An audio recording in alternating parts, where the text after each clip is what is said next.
नमस्कार दोस्तों, आपका स्वागत है अपने YouTube चैनल PFP में। आज हम शानदार धमाकेदार तीन निफ्टी 50 स्टॉक्स के बारे में बात करने वाले हैं, जहां पर उड़ान की तैयारियां दिखाई दे रही है। तो ऐसी सिचुएशन में इन तीनों स्टॉक्स में हमें क्या करना चाहिए उसके बारे में चर्चा करेंगे। लेकिन उससे पहले अगर आपने चैनल को सब्सक्राइब नहीं किया है तो प्लीज़ सब्सक्राइब कीजिए और रेगुलर अपडेट्स पाने के लिए नोटिफिकेशन बेल को प्रेस कीजिए। साथ ही साथ टेलीग्राम चैनल को भी ज्वाइन कीजिए, जिसकी लिंक डिस्क्रिप्शन बॉक्स में दी गई है।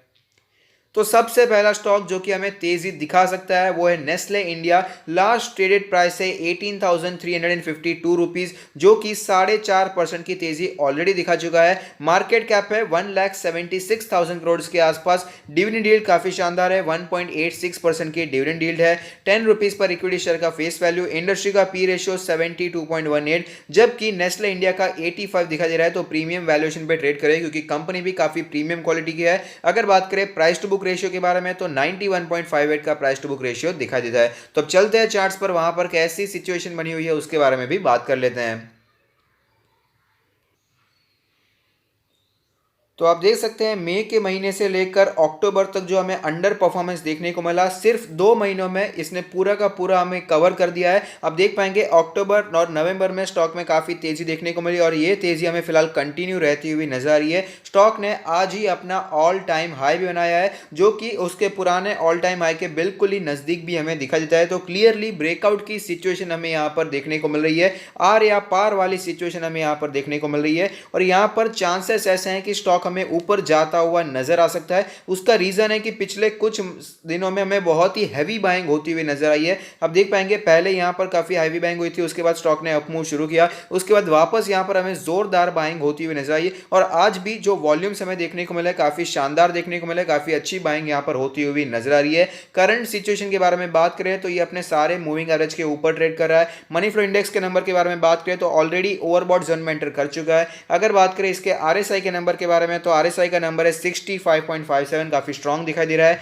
एमएससीडी के बारे में बात करें तो ऑफकोर्स यहां पर हमें कोई बियरिश क्रॉसओवर का निर्माण तो होता हुआ नजर नहीं आएगा। आज ही यहां पर हमें बुलिश क्रॉसओवर देखने को मिल रहा है, जो कि हमें संकेत देता है कि और भी तेजी आगे आने वाले दिनों में दिखाई दे सकती है। बॉलिंजर बैंड के बारे में बात करें तो बॉलिंजर बैंड के अपर बैंड पर क्लोजिंग दी है, लोअर बैंड है 16,500 का लेवल, मीडियन है 17,400 का लेवल। पिवट पॉइंट्स के बारे में बात करें तो फिलहाल तेजी बनी हुई है। तो रेजिस्टेंस के बारे में बात कर लेते हैं। तो सबसे पहला रेजिस्टेंस है 18,500 के आसपास का लेवल। अगर ये लेवल टूटता है तो स्टॉक और भी ऊपर जाता हुआ नजर आ सकता है। अब बात करेंगे इसके ऑल टाइम चार्ट पर, जहां पर एक कैंडल 1 मंथ को रिप्रेजेंट करेगी, जिससे हमें पता चलेगा कैसी मूवमेंट बनी हुई है। तो आप देख पाएंगे शानदार स्टॉक रहा है, उसमें कोई भी डाउट नहीं है। एफएमसीजी में बहुत ही बड़ा नाम है और धमाकेदार रिटर्न से स्टॉक ने बना कर दिए हैं। 20 मंथ्स के ईएमए के आसपास स्टॉक सपोर्ट लेता है जब भी इसमें हमें करेक्शन देखने को मिल जाता है। मार्च में जब क्रैश भी आया था तभी भी इसी लेवल के आसपास सपोर्ट लेने के बाद वापस स्टॉक हमें ऊपर जाता हुआ नजर आया था और उसके बाद जब हमें 3-4-5 महीने लगातार यहां पर अंडर परफॉर्मेंस देखने को मिला, तब भी इसी लेवल के आसपास सपोर्ट लेने के बाद वापस स्टॉक ने हमें अपमूव दिखाया है। और फिलहाल दिसंबर का महीना तो चल रहा है, वो भी एंड नहीं हुआ है, लेकिन आप देख पाएंगे फिलहाल तक की जो कैंडल हमें दिखाई दे रही है काफ़ी बुलिश दिखाई दे रही है। जो ओपनिंग हुई थी उसके बाद गिरावट देखने को जरूर मिली, लेकिन स्टॉक वापस कवर हो गया और हमें वापस ऊपर जाता हुआ नजर आता है। लेकिन वीकली कैंडल्स तो हम देख ही सकते हैं, क्योंकि ये वीक ऑलरेडी खत्म होने को आ गया है और आप देख पाएंगे इस वीक में जो मूवमेंट देखने को मिल रही है काफ़ी पॉजिटिव देखने को मिल रही है। सिर्फ इस वीक की नहीं, पिछले 4 वीक से जो पॉजिटिव मूवमेंट हमें देखने को मिल रहा है, यहाँ पर कैंडल्स काफ़ी पॉजिटिव है। यहाँ पर आपको रेड कैंडल भले ही दिखाई दे रही है, लेकिन ओपनिंग हुई उसके बाद गिरावट देखने को मिली, लेकिन वो काफी हद तक गिरावट कवर होती हुई नजर आई थी और एक हैमर यहां पर बनता हुआ नजर आ रहा है। तो ये भी एक पॉजिटिव कैंडल ही दिखाई दे रही है और जो अभी फिलहाल की करंट वीक की कैंडल है वो भी काफी पॉजिटिव दिखाई देती है। तो ऐसी सिचुएशन में मेरा मानना है यहां पर हमें तेजी देखने को मिल सकती है। अगर आपने पोजीशन बनाकर रखी है तो क्या करना चाहिए, नीचे पोजीशन बनाकर रखिए। अगर आप प्रॉफिट में चल रहे हैं, लॉन्ग टर्म के लिए है तो प्लीज कंटिन्यू होल्डिंग कीजिए, उसमें कोई भी डाउट नहीं है। लेकिन अगर आपने शॉर्ट टर्म के लिए है तो भी मेरा मानना है कि फिलहाल आपको थोड़ा सा वेट करना चाहिए और देखना चाहिए कि स्टॉक यहां पर क्या ब्रेकआउट की सिचुएशन दिखा सकता है या नहीं। और फिलहाल तो जो वॉल्यूम्स हमें देखने को मिल रहे हैं उसके हिसाब से तो यही दिखाई देता है कि इसमें हमें ब्रेकआउट की सिचुएशन आगे आने वाले कुछ दिनों में देखने को मिल सकती है। और अगर बात करें यहां पर फ्रेश बाय के बारे में, तो हमने यहां पर कई समय पहले ही बाइंग कर ली है। 15,500 से हमने बाइंग शुरू की थी और ये थोड़ा और नीचे भी गया था, लेकिन उसके बाद स्टॉक वापस हमें ऊपर आता हुआ नजर आ रहा है। तो यहां पर अगर आप बाइंग करना चाहते हैं, ब्रेकआउट देखने को मिल जाता है, तो यहां पर आप बाइंग करने के बारे में सोच सकते हैं। लेकिन आपको पता पता होना चाहिए अगर आप यहाँ पर बाइंग करते हैं तो वो एक वैल्यू बाय नहीं होगा, वो एक टेक्निकल बाय होगा। टेक्निकली ब्रेकआउट देखने को मिला इसीलिए आप यहाँ पर बाइंग करेंगे, बाकी इसमें कोई वैल्यू ज्यादा दिखाई नहीं देगी। जब वैल्यू थी तब हमने बाय किया था 15,000 के लेवल पर। सपोज ब्रेकआउट देखने को नहीं मिलता है, स्टॉक में गिरावट देखने को मिलती है, जो पहला सपोर्ट यहाँ पर स्ट्रॉन्ग सपोर्ट की तरह दिखाई दे सकता है वो है 17,000 का लेवल, जहां पर स्टॉक ने पहले भी सपोर्ट लिया और वापस हमें तेजी भी दिखाई दी। नेक्स्ट स्टॉक भी एफएमसीजी सेक्टर का है, एचयूएल हिंदुस्तान यूनिलीवर एफएमसीजी का undisputed market leader. Last traded price है 2350 रुपीज, जो कि हमें 2.54% ऊपर दिखाई दिया है। मार्केट कैप है 5,52,000 करोड़ की, डिविडेंड यील्ड है 1.47%, face value 1 rupees per equity share. Industry का पी रेशियो 72.61, उससे ज्यादा महंगे वैल्यूएशन पे नहीं मिल रहा है, 78.61 के पी रेशियो पर अवेलेबल है। प्राइस टू बुक रेशियो 68.61 दिखाई देता है। तो आप देख सकते हैं हम चार्ट्स पर आ चुके हैं और यहाँ पर भी हमें क्लियरली पता चलता है कि मार्च के क्रैश के बाद तो भारी तेजी आ गई, लेकिन उसके बाद निराशा ही देखने को मिली है। इन्वेस्टर्स को यहाँ पर लॉस सहन करने पड़े हैं, बहुत समय तक यहाँ पर वेट करना पड़ा है। मई के महीने से हमें स्टॉक में यहाँ पर आप देख पाएंगे ज़्यादा मूवमेंट देखने को मिली ही नहीं। ये एक ही रेंज में ट्रेड करा था, 2000 से लेकर 2350 पर एक बार गया और उसके बाद तो ये 2200 के भी ऊपर जाने में सफल दिखाई नहीं दे रहा था, लेकिन वो लेवल हमें फिलहाल टूटता हुआ नजर आ चुका है और 2300 पे की काफ़ी ऊपर हमें स्टॉक जाता हुआ नजर आ रहा है। तो ऐसी सिचुएशन में हमें क्या करना चाहिए, काफी तेजी हमें यहां पर देखने को मिली है। जब यहां पर तेजी की शुरुआत हमें देखने को मिली थी तब भी मैंने आपको बताया था कि यहां पर स्टॉक में बेचने की गलती हमें नहीं करनी चाहिए। इस दिन में मैंने आपको वीडियो बनाकर आपको बताया था कि फिलहाल बेचने की गलती स्टॉक में नहीं करनी चाहिए, क्योंकि काफी समय के अंडर परफॉर्मेंस के बाद हमें यहां पर तेजी की, हमें यहां पर आशा की किरण दिखाई दे रही है और स्टॉक हमें ऊपर जाता हुआ भी नजर आया है। इंडिकेटर्स के बारे में बात करें तो मनी फ्लो इंडेक्स का नंबर कैलकुलेट होकर आता है 57.09, जो कि हमें वापस स्ट्रेंथ में आता हुआ नजर आता है। आरएसआई के बारे में बात करें तो ये ऑलरेडी ओवरबॉट जोन में एंटर कर चुका है, यहां पर भी काफी ज्यादा स्ट्रेंथ हमें दिखाई दे रही है। एमएसीडी के बारे में बात करें तो ऑफकोर्स यहां पर भी बुलिश क्रॉसओवर का निर्माण हो चुका है। अगर बात करें इसके बॉलिंजर बैंड के बारे में तो बॉलिंजर बैंड के अपर बैंड को तोड़कर ऊपर निकल चुका है। अपर बैंड का लेवल 2300 का लेवल है, मीडियन है 2179 का लेवल, लोअर बैंड है 2056 के आसपास का लेवल। पिवट पॉइंट्स के बारे में बात करें तो पिवट लेवल में हमें फिलहाल जो रेजिस्टेंस दिखाई देते हैं, एक रेजिस्टेंस स्टॉक ने आज ही तोड़ा है 2311 का लेवल। नेक्स्ट रेजिस्टेंस हमें जो दिखाई दे सकता है वो 2488 के आसपास का लेवल। वॉल्यूम्स भी एक बार देख लेते हैं कैसे वॉल्यूम्स हमें फिलहाल देखने को मिल रहे हैं। तो आप देख पाएंगे फिलहाल जो वॉल्यूम्स देखने को मिले हैं पिछले काफी दिनों से बाइंग होती हुई नजर आ रही है और अच्छे वॉल्यूम्स में भी बाइंग हो रही है। तो हम यहां पर जान सकते हैं कि क्यों तेजी देखने को मिली है।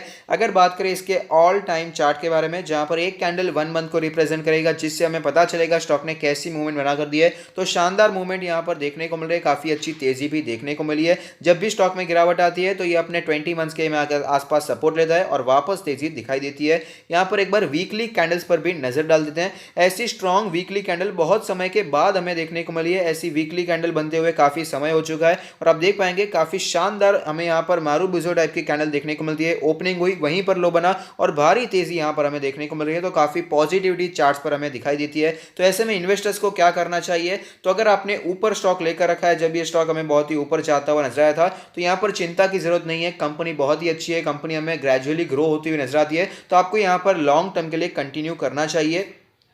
और अगर आपने नीचे पोजीशन बनाकर रखी है, प्रॉफिट में चल रहे हैं, लॉन्ग टर्म के लिए लिया है तो प्लीज कंटिन्यू होल्डिंग कीजिए। लेकिन अगर आपने शॉर्ट टर्म के लिए लिया है तो ये मैं आपको बताना चाहूंगा कि इसका जो पुराना रेजिस्टेंस था 2350 का लेवल, उसी लेवल पर स्टॉक हमें वापस खड़ा रहता हुआ नजर आ रहा है। तो इस लेवल को आपको ध्यान में रखना चाहिए। अगर ये लेवल हमें डिसाइसिवली टूटता हुआ नजर आता है तो ये अपने पुराने हाई के आसपास, जो कि 2600 के आसपास था, वहां पर स्टॉक हमें जाता हुआ नजर आ सकता है। अगर ये लेवल नहीं टूट पाता तो स्टॉक हमें वापस थोड़ा सा करेक्शन दिखा सकता है। और ऐसे में फ्रेश बाय करना चाहिए या नहीं करना चाहिए, तो जब स्टॉक में तेजी शुरू भी हुई थी, जब ये 2250 के आसपास था, तब भी मैंने आपको बताया था कि अगर आप यहां पर बाइंग करना चाहते हैं तो अभी भी ज्यादा देरी नहीं हुई है। उससे पहले भी हमने कई बार बाइंग की है, 2000 के लेवल पर बाइंग की, 2050 के लेवल पर बाइंग की, उसके पहले भी हमने 1900 के लेवल पर भी बाइंग की थी। यहां पर हमने वैल्यू बाय किया था। और अगर आप यहां पर बाय करना चाहते हैं तो अभी भी ज्यादा देरी नहीं हुई। इसका वैल्यूएशन जो है अपने इंडस्ट्री के आसपास ही हमें दिखाई देता है, जबकि ये कंपनी बहुत ही बड़ी है। तो यहां पर अगर आप बाइंग करना चाहते हैं, लॉन्ग टर्म के लिए कोई बुराई नहीं है, लेकिन आप समझना चाहिए कि अगर ये लेवल टूटता नहीं है तो स्टॉक हमें वापस नीचे आता हुआ भी नजर आ सकता है। स्टॉक अच्छा है, उसमें कोई भी बुराई नहीं है, फंडामेंटली काफी स्ट्रांग है, अपने पोर्टफोलियो में रखा जा सकता है। और साथ ही साथ अगर आप अपना पोर्टफोलियो हमसे रिव्यू करवाना चाहते हैं तो उसका लिंक भी हमने डिस्क्रिप्शन बॉक्स में दे दिया है। नेक्स्ट स्टॉक जो कि उड़ान के लिए पूरी तरह से तैयार दिखाई दे रहा है वो है आईटीसी 212 का लास्ट ट्रेडेड प्राइस से 3.5% की तेजी देखने को मिली है। 2,61,000 करोड़ की मार्केट कैप है। डिविडेंड यील्ड आप देख पाएंगे तकरीबन 5% की डिविडेंड यील्ड है। फेस वैल्यू ₹1 पर इक्विटी शेयर। इंडस्ट्री का पी रेशियो 16.75, जिससे हमें ये प्रीमियम वैल्यूएशन पे ट्रेड करता हुआ नजर आता है 19.37। प्राइस टू बुक रेशियो है 4.22। तो जैसे कि हमने देखा ये जो तीनों स्टॉक्स है एफएमसीजी से रिलेटेड थे। एचयूएल और नेस्ले तो प्योरली एफएमसीजी कंपनीज है, लेकिन आईटीसी दूसरे कामकाज भी करती है, लेकिन एफएमसीजी में भी अच्छा खासा बिजनेस हमें यहाँ पर दिखाई देता है। और ओवरऑल आज हमें एफएमसीजी स्टॉक्स बहुत ही ज्यादा भागते हुए नजर आए थे। उसका रीजन है कि मार्केट में गिरावट देखने को मिल रही है, तो जो डिफेंसिव स्टॉक्स है वहां पर हमें पैसा जाता हुआ फिलहाल नजर आ रहा है, और उसके कारण ही सबके सब एफएमसीजी स्टॉक्स में हमें तेजी देखने को मिली है। तो अब चलते हैं चार्ट्स पर आईटीसी में कैसी मूवमेंट देखने को मिली है उसके बारे में भी बात कर लेते हैं। तो आप देख सकते हैं आईटीसी में बहुत ही ज़्यादा निराशा देखने को मिल रही है। स्टॉक में काफ़ी गिरावट देखने को मिली थी। मार्च में क्रैश में तो स्टॉक ऑफकोर्स नीचे आया था, मार्केट नीचे आई थी, थोड़ी सी रिकवरी दिखाई दी, लेकिन स्टॉक बिल्कुल भी ऊपर नहीं जा पाया। 200 के लेवल 210 के लेवल से स्टॉक हमें नीचे आता हुआ नजर आया था, और वापस 160 के आसपास के लेवल्स हमें देखने को मिले थे। ऐसा लग रहा था कि स्टॉक और भी ज़्यादा नीचे जा सकता है, अपने मार्च के क्रैश के समय पर भी जाता हुआ नजर आ सकता है, लेकिन उसके बाद अच्छी बाइंग एमर्ज हो गई। 160 के लेवल से स्टॉक वापस ऊपर आ गया, और हमें फिलहाल यहाँ पर ऑलरेडी ब्रेकआउट की सिचुएशन देखने को मिल चुकी है। अब देख पाएंगे इसका जो पुराना रेजिस्टेंस था 210 रुपीज के आसपास का रेजिस्टेंस, ये लेवल ऑलरेडी टूट चुका है, और ह्यूज वॉल्यूम के साथ हमें यहां पर ऐसा भी देखने को मिला है। और इसका जो ये 200 डेज का मूविंग एवरेज था ये भी हमें टूटता हुआ नजर आ चुका है। तो ये काफी पॉजिटिव बात फिलहाल चार्ट पर नजर आ रही है। वॉल्यूम भी एक बार देख लेते हैं कैसे वॉल्यूम्स हमें देखने को मिल रहे हैं। तो आप देख पाएंगे आज का जो वॉल्यूम था काफी अच्छा हमें देखने को मिला। ह्यूज वॉल्यूम में हमें यहाँ पर बाइंग होती हुई नजर आई है। इंडिकेटर्स के बारे में बात करें तो मनी फ्लो इंडेक्स का number already highly overbought zone में चला गया है। आरएसआई के नंबर के बारे में बात करें तो ये भी हमें हाईली ओवरबॉट जोन में दिखाई देता है। एमएससीडी के बारे में बात करें तो एमएससीडी में ऑफकोर्स हमें कोई बियरिश क्रॉसओवर का निर्माण होता हुआ नजर नहीं आएगा। अगर बात करें बॉलिंजर बैंड के बारे में तो अपर बैंड को तोड़कर ऊपर निकल चुका है। लोअर बैंड है 180 का लेवल, मीडियन है 194 के आसपास का लेवल। पिवट पॉइंट्स के बारे में बात करें तो पिवट के एक रेजिस्टेंस को स्टॉक ने आज तोड़ा है जो कि 206 का लेवल, और दूसरा रेजिस्टेंस 218 के आसपास दिखाई दे रहा है। अगर बात करें इसके ऑल टाइम चार्ट के बारे में जहां पर एक कैंडल 1 मंथ को रिप्रेजेंट करेगा, तो आप देख पाएंगे मल्टी बैगर स्टॉक रहा है। मल्टी बैगर रिटर्न से स्टॉक ने हमें बना कर दिए हैं, शानदार डिविडेंड भी दिया है, लेकिन 2018 के बाद स्टॉक में हमें गिरावट देखने को मिली। 350 के लेवल से स्टॉक गिरकर हमें 150 तक आता हुआ नजर आया था। तो काफी ज्यादा अंडर परफॉर्मेंस हमें पिछले दो सालों में, हमें 2-3 सालों में देखने को मिला था, जिसके कई रीजन है। सिगरेट बिजनेस में हमें यहाँ पर ज्यादा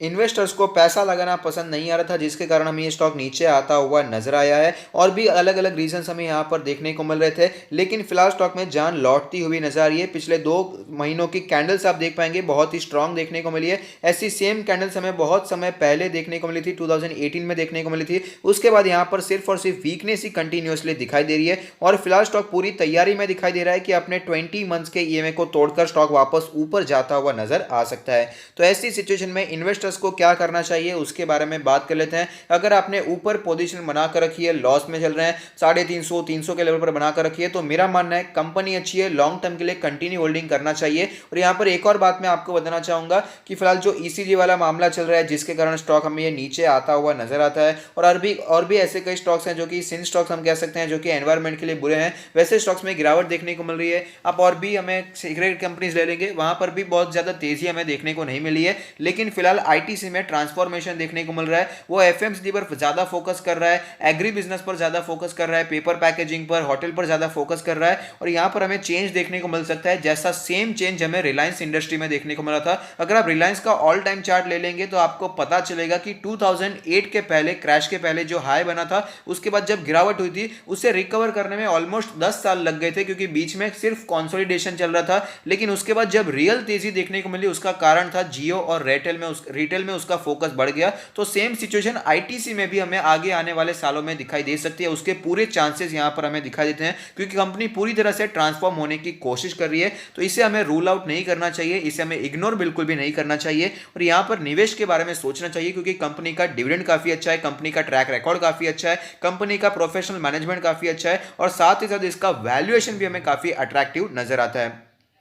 तो यहाँ पर अगर आपने लॉस बुक करना है तो आपकी मर्जी है, लेकिन मैं आपको रेकमेंड नहीं करूंगा। और अगर आपने नीचे पोजीशन बना कर रखी है, प्रॉफिट में चल रहे हैं, लॉन्ग टर्म के लिए लिया है तो प्लीज कंटिन्यू होल्डिंग कीजिए। और शॉर्ट टर्म के लिए लिया है तो भी मेरा मानना है अभी आपको होल्डिंग करना चाहिए, क्योंकि फिलहाल ब्रेकआउट की सिचुएशन देखने को मिल चुकी है, तो और भी तेजी के चांसेस यहाँ पर बहुत ही बढ़ जाते हैं। और आज वॉल्यूम भी काफी अच्छा था और आज ही ब्रेकआउट देखने को मिला है, तो यहाँ पर आपको कंटिन्यू होल्डिंग करने के बारे में सोचना चाहिए। अब बात करें यहाँ पर फ्रेश बाय के बारे में, तो हमने स्टॉक को पहले ही खरीद कर रखा है। हमने स्टॉक को यहाँ पर इस लेवल पर भी खरीदा था जब यहाँ पर बहुत ही कंसोलिडेशन देखने को मिला था, और उसके बाद यहाँ पर स्टॉक में गिरावट आ गई थी, काफी नीचे आता हुआ नजर आया था, लेकिन हमने घबराए बिना इस लेवल पर भी हमें एक्यूमुलेट किया था और स्टॉक में आप देख सकते हैं भारी तेजी देखने को मिल रही है। तो अगर तीनों स्टॉक्स में हमारे बताए लेवल पर आपने बाइंग की थी और आपको फिलहाल प्रॉफिट हो रहा है, तो प्लीज हमें कमेंट बॉक्स में जरूर बताइएगा, हमें बहुत ही ज्यादा खुशी होगी। तो ऐसे लोगों को फ्रेश बाय के लिए अभी क्या करना चाहिए उसके बारे में बात कर लेते हैं। तो फिलहाल देखिए, वैल्यू अभी भी ज्यादा यहाँ पर निकली नहीं है, वैल्यूएशन इसका अभी भी हमें चीप ही दिखाई देता है। 20 का पी रेशियो है, इसे बिल्कुल भी महंगा हम नहीं कहेंगे। तो अगर आप बाइंग करना चाहते हैं तो ऑफकोर्स इसमें कोई प्रॉब्लम नहीं है, इसमें आप बाइंग कर सकते हैं। और इसका रेजिस्टेंस भी टूट चुका है, तो यहाँ पर कोई प्रॉब्लम मुझे फिलहाल दिखाई नहीं दे रही है। अगर बाइंग करना चाहते हैं तो ये रेजिस्टेंस टूट चुका है, यहाँ पर टेक्निकली आप बाइंग करने के बारे में सोच सकते हैं। तो अगर आपको ये वीडियो पसंद आता है तो लाइक कीजिए, शेयर कीजिए, कमेंट कीजिए, सब्सक्राइब कीजिए और मुझे मोटिवेट कीजिए। Thank you, stay happy, happy investing.